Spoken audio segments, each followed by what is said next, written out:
La Biblia nos habla de unos reyes que vinieron de Oriente, que viajaron mucho tiempo para traerle a Jesús regalos, tesoros, dice la Biblia. Y la Biblia dice que postrándose ante Jesús, lo adoraron. ¿A quién adoraron? A Jesús. No adoraron ni a José ni a María, adoraron a Jesús. La pregunta es, ¿dónde están esos regalos hoy que son para Jesús?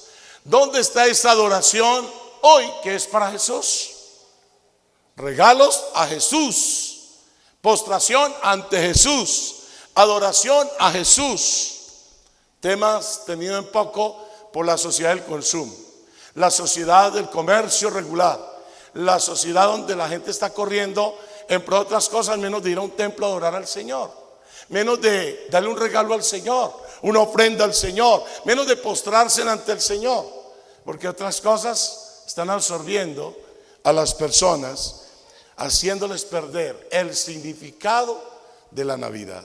¿Cuál es el tema que les dije que era hoy? Un nacimiento que ignorado, ilustrado y aplicado. Déjenme hablarles de la primera parte. Un nacimiento ignorado. ¿Un nacimiento qué? Ignorado. Vámonos a Lucas 13:34. Lucas 13:34 nos dice así, léanlo conmigo. Jerusalén, estas son palabras de Jesús llorando, ya no niño sino ya grande, antes de ir a la cruz, llorando, contempla la ciudad de Jerusalén y él dice estas palabras. Jerusalén, Jerusalén, que matas a los profetas y apedreas a los que te son enviados. ¿Cuántas veces quise yo juntar a tus hijos como la gallina a tus polluelos, debajo de sus alas, y no quisiste?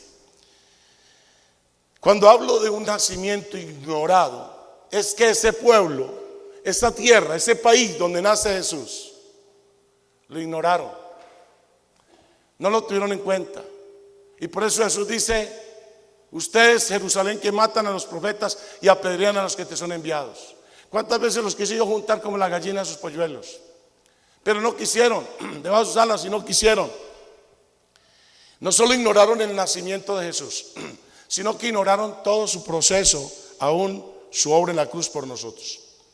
Una niña de una edad muy corta hizo un largo viaje en su coche de caballos de la época para llegar a un pueblo por donde pasaba el ferrocarril, por donde a fin de esperar en la estación del ferrocarril a una hermana de ella que venía de un colegio muy lejano y muy famoso, después de años de estudio en ese lugar. Después de varios años de ausencia, la niña está expectante porque los papás le inculcaron que la hermana va a llegar de ese lugar lejano a ese lugar por donde pasaba el ferrocarril, esa estación. Y entonces la niña está expectante de ver a su hermana, de saludarla, de la alegría de encontrarse con su hermana. Pasaron varias semanas y su familia le había explicado que Emma, o sea la hermana, iba a llegar en ese tren. Cuando llegó el día y la hora de la llegada de Emma, entonces la niña estaba muy excitada, muy entusiasmada, y vio descender del tren a una señorita desconocida. Ella no la reconoció, la vio tan grande, tan diferente, que no la reconoció. Y entonces vio que la gente la recibieron con besos, con abrazos y con mucha euforia. Y luego la señorita se acercó a la niña para también abrazarla y besarla, pero la niña esquivó el beso y el abrazo de su hermana. Y entonces al hacerlo corrió hacia donde la mamá y le preguntó por qué no vino Emma. Emma había venido, pero ella no la reconoció, que era su hermana. La tuvo en poco, pensó que esa no es, porque ella tiene una concepción de su hermana diferente. De igual manera, los judíos por muchos siglos habían esperado a Cristo, al Mesías.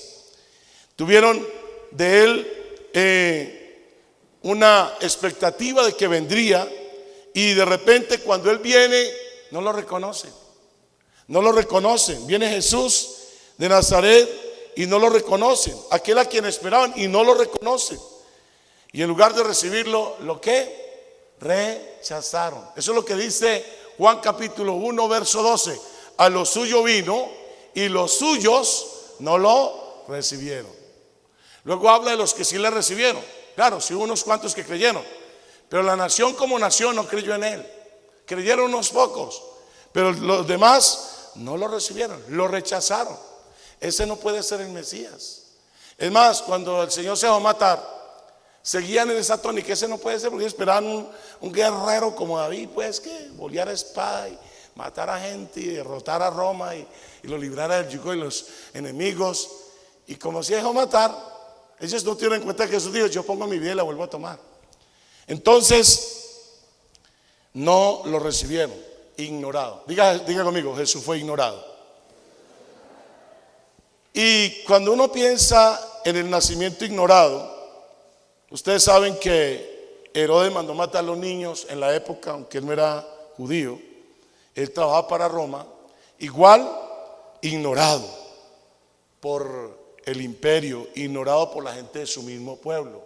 Jesús nace como judío entre los judíos, ignorado. Así mismo hoy, como la gente celebra el nacimiento de Jesús, reflejan ignorancia al respecto. ¿Cuántos judíos hoy, hermanos, en cantidades, en millones, a través de los tiempos esperando al Mesías? El Mesías que ya vino, que ya vivió entre ellos, que hizo milagros entre ellos, que resucitó muertos, que murió y resucitó y ascendió al cielo, y siguen esperando al Mesías. Mientras mucha gente que ya sabe que el Mesías ya vino. ¿Cuántos saben que el Mesías ya vino? Mucha gente que ya sabe que el Mesías ya vino, saben su realidad, pero muchos viven vidas como si no les hubiera nacido todavía, como si no hubiera venido a sus vidas. O sea, él ya vino, pero viven vidas como si él no hubiera venido, porque el nacimiento de Jesús en sus vidas no está teniendo ninguna relevancia. Su vida o aún su muerte no está teniendo relevancia en muchas vidas, no porque no quiera tener la relevancia, sino porque las personas, hermanos, voluntariamente escogen no dejar que Jesús tenga trascendencia en sus vidas. Él va a trascender en la vida de aquel que se dispone, porque él dice: si alguno quiere venir en pos de mí, si quiere. Él no nos obliga a nada, pero mucha gente vive en vidas como si Jesús no les hubiera nacido, aunque ya saben que vino, aunque ya saben que nació hace más de 2000 años, pero viven vidas como si no le hubiera nacido. ¿Cuántos hijos quedan huérfanos en este tiempo de Navidad? ¿Cuántas esposas quedan viudas? ¿Cuántos en hospitales? ¿Cuántos aún mueren y se van al infierno en esta época de Navidad? Hermanos, en una Navidad increíble, que mucha gente muera en accidentes de embriaguez, en accidentes por drogadicción, en accidentes de peleas. Mucha gente emborrachada se encienden con otros en los festines. Sin embargo, aquel por el cual y para el cual fueron hechas todas las cosas, se redujo a la miseria o a la mísera condición de hombre. Escúcheme, se complacía en llamarse a sí mismo hijo de hombre. ¿Hijo de qué, hermano? De hombre. Y cuando pensamos de esto en Jesús, podríamos decir ciertamente que hay una diferencia muchísimo mayor que la del hombre a perro, mucho mayor, y es la que Cristo asumió cuando dijo: sacrificios y presentes no te agradaron, no han sido suficientes, mas me apropiaste cuerpo. O sea, estoy dispuesto a asumir una forma humana. Jesús está en la condición de Dios en el cielo, de todas las comodidades y todos los lujos que tiene el cielo, que dice la Biblia en Apocalipsis, que habla de calles de oro, mar de cristal, todo lo que dice la Biblia del cielo, y él se despoja de todas esas comodidades para tomar la forma dura y difícil del ser humano. ¿Me está escuchando, hermano? El ejemplo que le puse de un ser humano convertirse en mascota o trasladarse de ser humano a un ser, a un perro, por más que lo ame, a tomar la forma de un animal como ese, la condición de Cristo fue aún mucho más grave que eso, fue más duro que eso. Se rebajó a la condición. La Biblia dice que Dios, como Dios, lo llena todo, el cielo y la tierra, y él se rebaja esa condición de Dios para ponerse en la condición del ser humano. ¿Y dónde nace Jesús? En el trono, en un reino, nace en una pesebrera. ¿Cómo muere Jesús? Desnudo. Ahí le ponen como un pañalito, un trapito ahí, pero Jesús murió bíblicamente desnudo. Hermanos, y Jesús se rebajó a ese extremo. Dice que el Padre le preparó un cuerpo y dijo que estaba dispuesto a asumir esa forma humana. Es donde la Biblia dice que siendo rico se hizo pobre. Siendo rico se hizo pobre. Dice en 2 Corintios 8:9, porque ya conocéis la gracia de nuestro Señor Jesucristo, que por amor a vosotros se hizo pobre siendo rico, para que vosotros con su pobreza fueseis enriquecidos. ¿Qué busca el Señor para la humanidad? Que en la pobreza a la que Él se rebajó, nosotros fuéramos enriquecidos. Él le pudo decir al Padre: heme aquí, para que se haga, oh Dios, tu voluntad. El amor y el sacrificio del Señor por nosotros se manifestó no solo en su muerte cruenta en el Calvario, sino que se hizo patente desde el momento mismo de su encarnación y de su nacimiento en el humilde pesebre. Miren, siendo Dios, dice la Biblia, no se igualó a su ser igual a Dios como a cosa que no se aferró a su ser igual a Dios como a cosa a que aferrarse, sino que se despojó a sí mismo y se humilló, se rebajó más abajo de donde el ser humano puede imaginarse, para poder, hermanos, ponerse en el lugar de nosotros, vivir como nosotros y morir por nosotros. ¿Cuántos alaban al Señor? Si el Señor hizo todo lo anterior, es para que en respuesta a ello tú le des por lo menos tu propia vida a Él, y así lo que Él hizo tenga en tu vida un verdadero y sagrado sentido. Un regalo se le da al homenajeado, pero la gente se lo da a sí mismo. Y cuando el Señor hizo todo eso por nosotros, es para que nosotros en consecuencia le ofrendemos la vida a Él. Dígale a dos personas: ofréndele la vida al Señor. Cuando la Biblia dice que la dádiva de Dios es vida eterna en Cristo Jesús, dádiva es regalo. Dios el Padre nos dio a Jesús su Hijo como un regalo. Y si nosotros pudiéramos, si entendemos lo del perro que les ilustré, entendemos mejor el tema de Jesús cuando hablo de un nacimiento ilustrado, de rebajarse hasta lo máximo, de su ser igual a Dios, rebajarse a la condición nuestra, hermanos, para poder traer salvación a nosotros. ¿Qué espera Dios? Que le hemos sentido ese nacimiento y en consecuencia vivamos para Él. ¿Cuántos dicen amén? Y por último, un nacimiento aplicado. Diga conmigo, un nacimiento. ¿Cuál es el primero? ¿Cuál es el primero? Ignorado. El segundo, ilustrado. Y el tercero, aplicado. Lucas 2:14. En Lucas 2:14 dice la palabra del Señor. Léalo conmigo. Gloria a Dios en las alturas, y en la tierra paz, buena voluntad para con los hombres. Y en la tierra, ¿qué, hermanos? Paz y buena voluntad para con los hombres. Un nacimiento aplicado. Y se lo voy a mencionar aplicado en varios aspectos. Número uno, en el perdón. ¿En el qué, hermanos? En el perdón. En la Biblia Dios habla hoy, dice: dichosos los que procuran la paz, pues Dios los llamará hijos suyos. Los que procuran la qué, hermanos? La paz. Si hay algo que debemos aplicar en una época como esta, es la paz. En el mensaje que dan los ángeles sobre el nacimiento de Jesús, está ese texto de: en la tierra paz a los hombres y buena voluntad. Hermanos, cuando hablamos del nacimiento aplicado, déjenme decirles que la Navidad es la conmemoración de la gran fiesta del amor de Dios. ¿Cuántos dicen amén? Diga, la Navidad, dígalo otra vez: la Navidad es la gran fiesta del gran amor de Dios. Mire, en Navidad no debería quedar ningún enfado contra nadie en los corazones cristianos. Bueno, si lo hay en la gente del mundo, es en el mundo, pero en el cristiano no debe quedar ningún enfado, ningún resentimiento, ningún rencor. Eso debe borrarse. No termine ni Navidad ni fin de año con rencores, con resentimientos.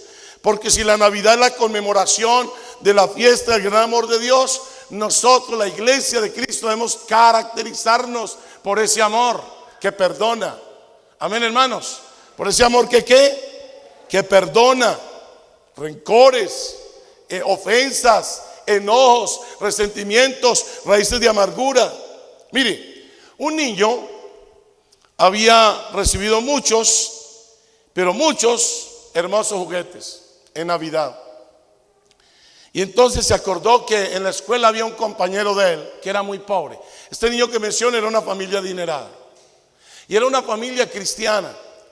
Y entonces se acordó de un compañero de la escuela que era de una familia muy pobre, y él quiso invitarlo a su casa para que jugara con él con los juguetes y darle un regalo en Navidad. El niño de la escuela vino, jugaron, disfrutaron, y entonces cuando se terminó el tiempo, el niño partió de la casa. El niño humilde o pobre salió de esta casa del niño rico, contento por el tiempo que había compartido con sus juguetes, sus regalos, y también contento por el regalo que este niño le dio. Y entonces cuando el papá se queda mirando al muchachito, le dice al hijo: venga, ese niño que invitaste no fue el que te golpeó en la escuela aquel día. Entonces dice: sí, papá, sí. Que el papá se le hizo raro que haya invitado a Luisín, se llamaba Luisín, que lo había golpeado en la escuela.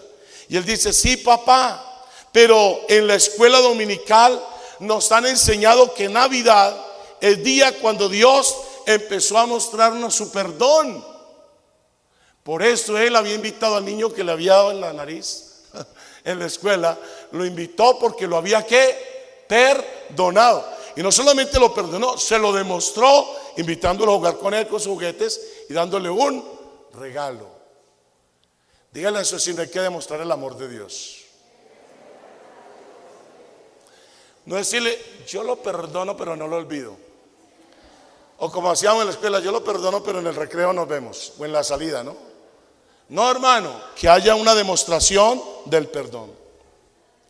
¿Cómo terminas una Navidad? Puedes tener regalos, estrenos, muchas comidas, invitaciones. Puedes decorar tu casa, limpiarla, colocar en ella cosas nuevas. Pero si no hay perdón, todo lo anterior no sanará tu vida interior, no sanará tu corazón. Hay personas que hacen muchas cosas muy bonitas de Navidad, pero solamente cosas, hermanos, externas, pero internamente siguen con el corazón enfermo. Mucha gente en Navidad está en el jolgorio, en la diversión, en la risa, en el deleite, en su diversión, en su ambiente, pero pasa esto y siguen igual de vacíos como estaban antes, o peor de vacíos. ¿Por qué? Porque no perdonaron. ¿No qué, hermanos? No perdonaron. Navidad es una buena oportunidad para recordar que Dios envía a Jesucristo a este mundo para traer perdón de pecados a nosotros, y nosotros debemos también perdonar las ofensas unos a otros y terminar una Navidad en paz. ¿En qué, hermano? En paz. Que estemos, como dice la Biblia, en cuanto a vosotros concierne, estad en paz con todos los hombres, el Señor está cerca. Que estemos en paz. El 31 de diciembre vamos a celebrar la Santa Cena acá. Usted la va a traer. La Santa Cena que va a tomar la va a traer por temas de lo que estamos de este tiempo de pandemia. Toca así. Y hermanos, asegúrese desde ahora, revise, haga una miradita por dentro, y si hay algo que arreglar con alguien, arréglelo, perdónese, póngase en comunión y eche para adelante. Pero la Navidad, hermanos, es un nacimiento aplicado no solo en el perdón, sino en la abnegación. Diga conmigo: abnegación. Dice la Biblia que Dios no regateó a su Hijo. Dice en una versión. Otra versión dice en la Reina Valera de Romanos 8:32, dice que no escatimó. No escatimó. Dios no escatimó a su propio Hijo. Y en la versión Dios habla hoy dice: no nos negó ni su propio Hijo. No nos lo negó. Lo único que Dios debía dar, o lo más grande del cielo que Dios podía dar para salvarnos a nosotros, es a su único hijo. Y no lo negó, lo dio. ¿Me está escuchando, hermano? Lo dio. Unos niños que habían ahorrado dinero para sus juguetes de Navidad fueron movidos a dedicar su dinero en favor de unos vecinos necesitados. Pero cuando se hallaban indecisos de dar el dinero a los vecinos necesitados, porque siempre al niño le gustan los juguetes, ¿no? Al fin, ¿qué? ¿Compramos los juguetes o le damos esto al vecino, a los vecinos necesitados? ¿Qué hacemos? Y estaban en esa disyuntiva cuando de repente escucharon a un predicador hablando de que Dios no nos negó ni a su propio hijo. ¿Te vieron que si Dios no rehusó negarnos a su hijo tan grande, a su único hijo, cómo nosotros vamos a rehusarnos de darle esto que hemos recogido para los juguetes a esos vecinos necesitados? Y no aguantaron y ya, solucionado. Pues le llevaron la ayuda a los vecinos necesitados. Y una madre que se resistía a dejar ir a su hijo al ministerio de las misiones. El hijo tenía llamado a irse como misionero. La mamá no lo quería dejar ir por allá. Pero llegó a la misma conclusión el día que en Navidad escuchó esta palabra, que Dios no nos negó ni a su propio hijo. Entonces, yo no, si Dios el Padre no negó a su único hijo, yo cómo voy a negar, rehusarme a que mi hijo vaya como misionero. Y lo dejó ir. Quiero decirle que cuando hablamos de un nacimiento aplicado en la paz o en el perdón, aplicado en la abnegación, que podamos abnegarnos a nosotros mismos o negarnos a nosotros mismos, aplicado en la consagración. Escúcheme, este tiempo es una oportunidad. Todas las comidas, estreno, está bien, no se me va a emborrachar, eso sí, pero sí la comida y compartir en familia, y si puede estrenar, estrene, y si puede pasear y viajar, hágale. Pero hermano, esta época es una época para una reconsagración de la vida de Dios. Amén, hermanos. Dios dio lo más sagrado del cielo, no dio un arcángel ni un ángel, dio a su único hijo. Dios espera que en este tiempo usted y yo reconsagremos la vida a Dios, y si no se la ha consagrado, la consagre a Dios. Ya no más locura, ya no más mundo, ya no más pecado. Yo no sé cuántas cosas hizo usted este año que no agarraron a Dios, pero este es un buen tiempo para decir: Señor, ya voy a hacer un par aquí, ya no más, me voy a reconsagrar a ti con alma, vida y sombrero. Navidad es cuando hablamos de nacimiento aplicado en la santidad. Que diga: no, yo hoy me santifico en el Señor, en la sangre de Cristo, y voy a vivir en santidad para Dios. Ya no más mundanalidad. Cuando hablamos de un nacimiento aplicado en la rendición de nuestra vida al Señor. Ríndale la vida al Señor en esta Navidad, en una vida de obediencia al Señor. Si usted sabe de cosas que no le está haciendo caso a Dios, tome la determinación con carácter. Diga: yo en adelante, Señor, esto que yo no te he hecho caso, voy a empezar a obedecerte desde esta Navidad. ¿Cuántos dicen amén? Desde esta Navidad, desde esta celebración de tu nacimiento, yo voy a empezar a vivir una vida de obediencia, porque eso es aplicar el nacimiento de Jesús en nuestra vida, la Navidad, la obra de Cristo que vino a esta tierra. Hermanos, en una vida de consagración, una vida de perdón, una vida de abnegación, una vida de santidad, una vida de rendición al Señor, en una vida de obediencia. Concluyo diciendo lo siguiente: ¿cuánta dificultad tenemos para darle a Dios, a su obra y a otros? Ojo, si su esposo o su esposa, su hijo o su hija, el padre o la madre o el hermano o el nieto es llamado por Dios al ministerio o llamada, en cualquiera de sus formas que Dios le llame, déselo al Señor. Señor, lo llamaste, te lo entrego. Aunque no diga: lo voy a entregar, Señor, porque ese hijo que tengo es una caspa, y ahí sí, Señor, te lo entrego, a ver tú que lo domes y el que haces con él. No.